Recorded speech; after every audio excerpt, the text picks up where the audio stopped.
Hai dokter dan sejawat sekalian, saya Dokter Gigi Yuniar. Saya pengen tahu nih bagaimana dokter menghadapi pandemi corona. Dengan banyaknya protokol yang harus diikuti, saya ingin sharing tentang beberapa perawatan yang bisa dilakukan dengan penggunaan high-speed handpiece yang minimal. Tentunya dengan bahan GC. Jika dokter rasa bermanfaat, silakan dokter gunakan. Jika sudah sering menerapkan, silakan kirim feedback dan pengalaman dokter. Semoga bermanfaat. Sebelumnya, izinkan saya untuk memperkenalkan diri. Saya dengan Dr. Gigi Yuniar Triwahyuti. Saat ini saya bekerja untuk GC Asia Dental dan menjadi dokter gigi UKGS di TK Batik PPBI Yogyakarta. Selama di GC, saya memiliki tugas sebagai asisten expert yang sengaja didatangkan untuk memberikan ceramah di Indonesia. Dari pengalaman tersebut, saya merangkum beberapa hal yang mungkin bermanfaat untuk dokter praktekan di klinik. Pada kesempatan ini, ada 4 hal yang akan dibahas mengenai perawatan dengan penggunaan high-speed handpiece yang minimal. Pertama adalah identifikasi plak. Yang kedua, pengenalan bahan CPP-ACP. Yang ketiga yaitu penggunaan fluoride varnish. Dan yang terakhir adalah surface protection. Apakah ada perawatan lain yang bisa dilakukan tanpa handpiece? Ya, tentu ada, yaitu atraumatic restorative treatment. Saya yakin dokter familiar dengan perawatan itu. Tapi kita tidak akan bahas perawatan tersebut. Hari ini kita akan membuat materi tersendiri untuk ART atau Atraumatic Restorative Treatment. Baik, mari kita mulai dengan perawatan yang pertama atau prosedur pertama yaitu identifikasi plak. Identifikasi plak merupakan prosedur yang sangat sederhana. Namun, saking sederhananya, banyak di antara dokter gigi tidak mengoleskan larutan disclosing untuk mengeceknya. Sebagai dokter gigi, kita terlalu terbiasa melihat plak. Kadang, tanpa bantuan gel disclosing, kita bisa melihat jelas kumpulan plak, tapi tidak dengan pasien. Kebanyakan pasien tidak menyadari bahwa mereka memiliki oral hygiene yang buruk. Mari kita lihat apa yang bisa dilakukan oleh Triplaque ID Gel, yaitu disclosing gel yang dimiliki oleh GC untuk membantu memberikan penjelasan pada pasien tentang maturasi plak. Sesuai dengan namanya, yaitu Triplaque ID Gel, gel disclosing ini bisa menunjukkan 3 tingkat maturasi plak yang berbeda. Pertama, yaitu warna merah muda, di mana plak merupakan plak yang masih baru dan tipis.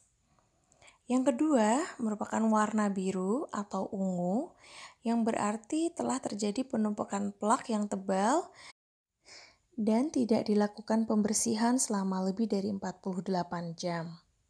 Sedang yang terakhir, yaitu warna biru muda, yaitu plak dengan resiko yang tinggi karena memiliki pH yang rendah. Kalau sudah tahu plaknya, lalu intervensi apa nih yang bisa kita lakukan? Berikanlah resep sikat gigi yang sesuai dengan kondisi pasien, dengan metode yang sudah dokter pelajari, dan dokter yakini sesuai dengan keadaan rongga mulut pasien. Berikut merupakan tabel peresepan sikat gigi untuk pasien dengan Raselo.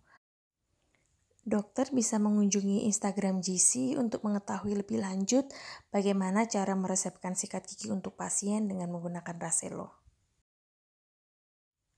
Mari kita lanjutkan dengan materi yang kedua, yaitu CPP-ACP. Apakah dokter familiar dengan CPP-ACP? Ya, betul.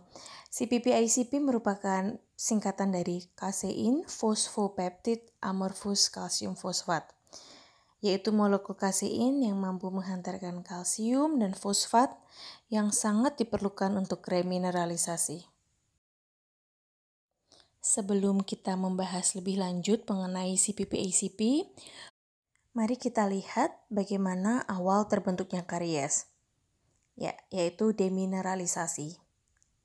Berikut merupakan gambaran mikroskopis enamel yang terdemineralisasi.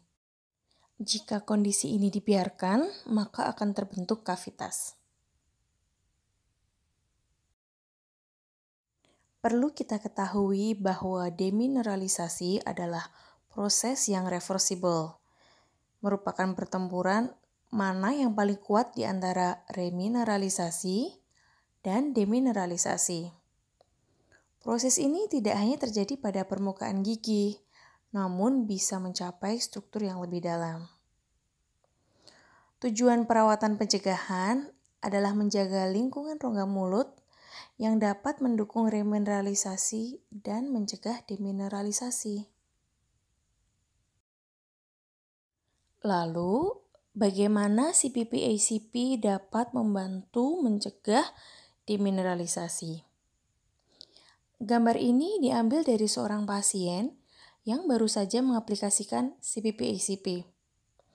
Titik-titik hitam yang tampak menempel pada bakteri menunjukkan adanya deposit kalsium dan fosfat, di mana asam dihasilkan oleh bakteri. Penggunaan CPP-ACP akan membantu meminimalisir resiko demineralisasi dengan cara menempel di plak dan meningkatkan kemampuan buffer terhadap asam yang diproduksi oleh bakteri. Dapat disimpulkan bahwa CPP-ACP dapat membantu menjaga kecukupan ion kalsium dan fosfat pada permukaan gigi, menekan demineralisasi, meningkatkan remineralisasi, sebagai buffer pH plak, serta merupakan bahan yang aman digunakan karena berbahan dasar susu. CPP-ACP terkandung dalam toothmousse yang tersedia dalam dua jenis yang berbeda, yaitu toothmousse dan toothmousse plus, di mana toothmousse plus ditambahkan dengan 900 ppm fluoride. Lalu, bagaimana dokter meresepkan kepada pasien? Dokter bisa berkonsultasi dengan product advisor kami untuk mengetahui lebih lanjut mengenai toothmousse dan toothmousse plus. Penggunaan krim CPP-ACP atau toothmousse sesuai dengan gambar yang tertera, yaitu dengan menuangkan sedikit toothmousse di ujung jari yang bersih dan mengoleskannya ke seluruh permukaan gigi. Atau dokter bisa memilih meletakkan di ujung lidah dan meratakannya ke seluruh permukaan gigi dengan lidah. Kalau pengolesan toothmousse bisa dilakukan sendiri oleh pasien, lalu intervensi apa yang bisa kita lakukan di klinik? Tabel ini menunjukkan aplikasi fluoride oleh dental professional, yaitu kita sebagai dokter gigi, dan perawat gigi di Australia. Salah satu intervensi preventif yang bisa kita lakukan di klinik adalah pengolesan fluoride varnish sesuai dengan resiko pada pasien. MI varnish adalah fluoride varnish yang mengandung CPP-ACP. Karena kita sudah tahu apa itu CPP-ACP, kita bisa menilai bagaimana ia bisa membantu fluoride melindungi gigi dari ancaman asam. Varnish akan menempel ke seluruh gigi selama tidak terganggu oleh makanan panas, keras, lengket 4 jam setelah diaplikasikan. Varnish akan membentuk globuler CAF yang akan melepaskan fluoride saat gigi terkena asam yang dapat menyebabkan demineralisasi. CPP-ACP pada varnish membantu meningkatkan intake fluoride secara maksimal dengan menyediakan kalsium dan fosfat yang memadai.